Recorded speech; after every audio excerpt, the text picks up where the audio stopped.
আসন্ন জাতীয় সংসদ নির্বাচনে দাঁড়িপাল্লার প্রতীকের পক্ষে প্রকাশ্য অবস্থান নেওয়ার পর থেকেই নজিরবিহীন সাইবার বুলিং ও অনলাইন হেনস্থার শিকার হচ্ছেন বলে অভিযোগ করেছেন জাতীয় নাগরিক পার্টির এনসিপি কেন্দ্রীয় যুগ্ম সদস্য সচিব ও দক্ষিণ অঞ্চলের সংগঠক ডাক্তার মাহমুদা আলম ইতু।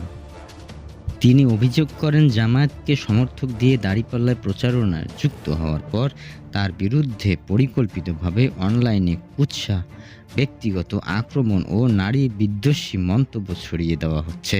তিনি অভিযোগ করেন, এই হেনস্থার পক্ষে প্রতিপক্ষ রাজনৈতিক শক্তির কর্মী ও সমর্থকদের সক্রিয় ভূমিকা রয়েছে। বিএনপির ভারপ্রাপ্ত চেয়ারম্যান তারেক রহমান তার দলের কর্মীদের ন্যূনতম নিয়ন্ত্রণে ব্যর্থ হচ্ছেন এবং এইসব অনলাইন আক্রমণের নৈতিক দায় এড়াতে পারবে না।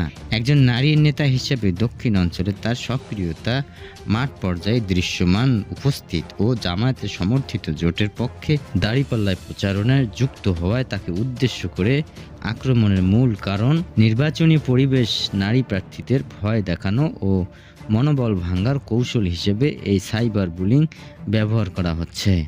ডক্টর মাহমুদা বলেন, জামায়াতকে সাপোর্ট দিয়ে দাঁড়িপাল্লা প্রচারণা যুক্ত হওয়ার পর থেকেই আমার বিরুদ্ধে প্রতিপক্ষের নোংরামি বা সাইবার বুলিং ভয়াবহভাবে বেড়েছে। আমার প্রতি করা প্রতিটি হ্যারাসমেন্ট, কুরুচিপূর্ণ মন্তব্য দায় যারা নিয়ন্ত্রণে রাখতে পারছে না তাদের এই দায় নিতে হবে। তিনি আরও বলেন, আমি ভয় পাই না।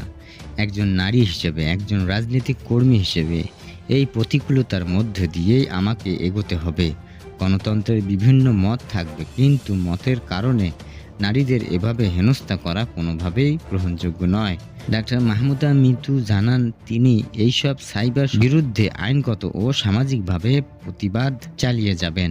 নির্বাচনকে কেন্দ্র করে নারী রাজনৈতিক দলের নিরাপত্তা নিশ্চিত করার দাবি জানান তিনি।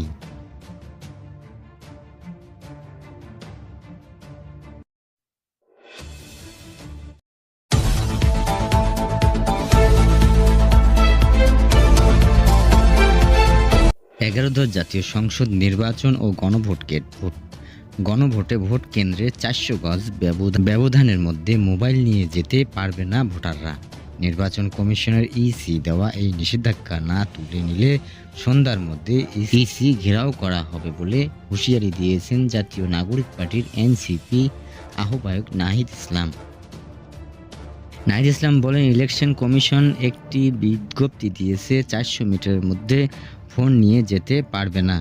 আজকে সন্ধ্যার মধ্যে এই বিধিবিধান পরিবর্তন না করলে আগামীকাল ইলেকশন কমিশন ঘেরাও করা হবে। তিনি বলেন, ইলেকশন কমিশন পক্ষপাতিত্ব করলে ফ্যাসিস্ট আমলের ইলেকশন কমিশনের যে এই অবস্থা হয়েছিল তার চাইতেও ভয়াবহ হবে। তিনি আরও বলেন, বিগত 16 বছরে এই আনফেয়ারনেস বাংলাদেশ মিডিয়াগুলো দেখিয়েছে। বাংলাদেশের বেশিরভাগ মিডিয়া ফ্যাসিবাদের দালালি করে।